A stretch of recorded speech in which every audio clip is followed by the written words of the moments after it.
Harga emas spot melesat 1,9% menjadi $5.056 per ons, melanjutkan rally sekitar 4% yang terjadi pada hari Jumat. Sementara itu harga emas berjangka Amerika Serikat untuk kontrak pengiriman April ditutup melambung 2% ke posisi $5.079 per ons.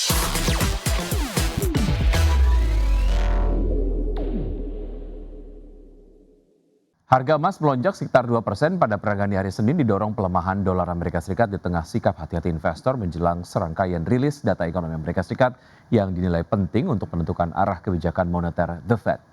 Harga emas spot melesat 1,9% menjadi $5.056 per ons, melanjutkan rally sekitar 4% yang terjadi pada hari Jumat. Sementara itu harga emas berjangka Amerika Serikat untuk kontrak pengiriman April ditutup melambung 2% ke posisi $5.079 per ons, atau adapun dolar Amerika Serikat melemah 0,8% ke level terendah dalam lebih dari satu pekan. Dan analis mengatakan pergerakan utama harga emas saat ini dipicu depresiasi dolar, ekspektasi terhadap data ekonomi yang lebih lemah, khususnya di sektor tenaga kerja, juga mendorong minat investor terhadap aset lindung nilai.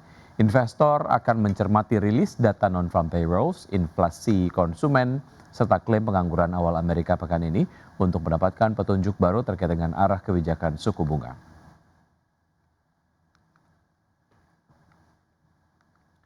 Ya, terima kasih Anda masih bergabung bersama kami. Bersama lembaga pemeringkat Moody's Ratings menurunkan outlook sejumlah emiten Indonesia menjadi negatif.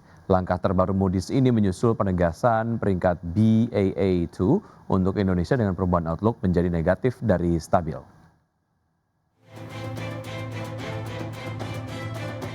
Lembaga pemeringkat Moody's Rating menurunkan outlook sejumlah emiten Indonesia menjadi negatif dari sebelumnya stabil. Emiten-emiten tersebut seperti Telkom, Indofood CBP, United Tractor hingga perusahaan gas negara.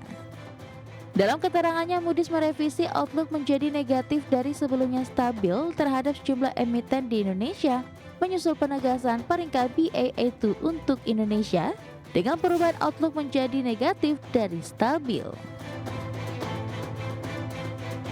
Moody's juga menjelaskan seiring dengan outlook negatif yang didapatkan perusahaan-perusahaan tersebut, Moody's tidak mengharapkan adanya momentum kenaikan peringkat pada perusahaan-perusahaan tersebut. Moody's menyatakan outlook dapat dikembalikan menjadi stabil apabila outlook peringkat sovereign Indonesia kembali stabil dan kualitas kredit perusahaan-perusahaan tersebut secara umum tetap tidak berubah. Sebaliknya peringkat dapat diturunkan apabila peringkat sovereign diturunkan atau kemauan maupun kemampuan pemerintah untuk memberikan dukungan melemah. Tekanan negatif juga dapat muncul apabila kualitas kredit perusahaan-perusahaan tersebut melemah secara signifikan, termasuk apabila metrik keuangan berada di bawah parameter peringkat masing-masing. Moody's juga menurunkan outlook 5 bank di Indonesia yaitu Bank Mandiri, BRI, BNI, BTN, dan BCA menjadi negatif. Sejumlah outlook dari perusahaan BUMN juga dipangkas menjadi negatif seperti PT Telekomunikasi Seluler atau Telkomsel, PT Pertamina Persero, PT Pertamina Hulu Energi, dan Mineral Industri Indonesia atau Main ID. Berbagi sumber, IDX Channel.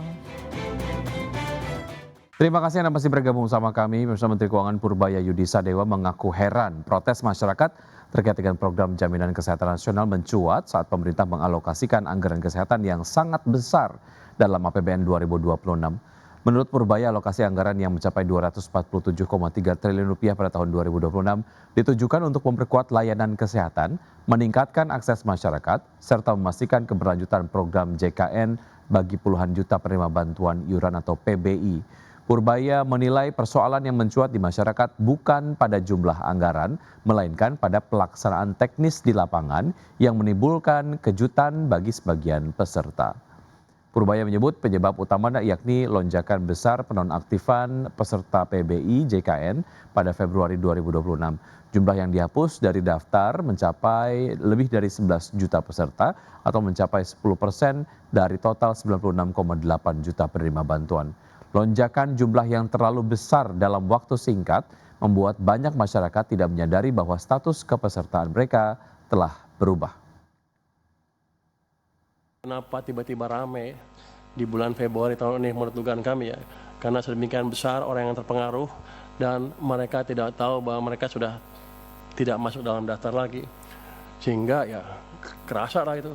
Kalau 10% karena kan kerasa tuh, kalau 1% nggak ribut orang-orang. Begitu 10, hampir yang sakit tuh hampir semuanya kena tuh, dugaan saya ya. Jadi ini yang mesti dikendalikan ke depan. Kalau ada angkanya drastis seperti ini ya di smoothing sedikit lah. Di average 3 bulan, 4 bulan, atau 5 bulan terserah. Tapi jangan menimbulkan kejutan seperti itu. Ya, berikutnya pemirsa, DPR bersama pemerintah resmi menyepakati sejumlah poin krusial untuk menjamin layanan kesehatan bagi peserta penerima bantuan iuran BPJS Kesehatan. DPR meminta BPJS Kesehatan lebih proaktif dalam memberikan notifikasi serta sosialisasi kepada masyarakat jika terjadi penonaktifan kepesertaan. DPR bersama pemerintah resmi menyepakati sejumlah poin krusial untuk menjamin layanan kesehatan bagi para penerima bantuan iuran BPJS Kesehatan. Dalam rapat konsultasi antara DPR dan pemerintah disepakati bahwa dalam kurun 3 bulan ke depan, seluruh layanan kesehatan bagi peserta PBI akan tetap dijamin dan iurannya dibayarkan oleh pemerintah guna menghindari adanya warga yang terlantar. Selain jaminan layanan dalam masa 3 bulan ini akan dimanfaatkan oleh Kementerian Sosial, pemerintah daerah, BPS, dan BPJS Kesehatan untuk melakukan pengecekan serta pemutakhiran data desil menggunakan data pembanding terbaru. Langkah ini diambil agar alokasi anggaran dalam APBN benar-benar tepat sasaran dan didasarkan pada data yang akurat. DPR dan pemerintah sepakat dalam jangka waktu 3 bulan ke depan, Kemensos, Pemda, BPS, BPJS Kesehatan melakukan pengecekan dan pemutakhiran desil dengan data pembanding terbaru.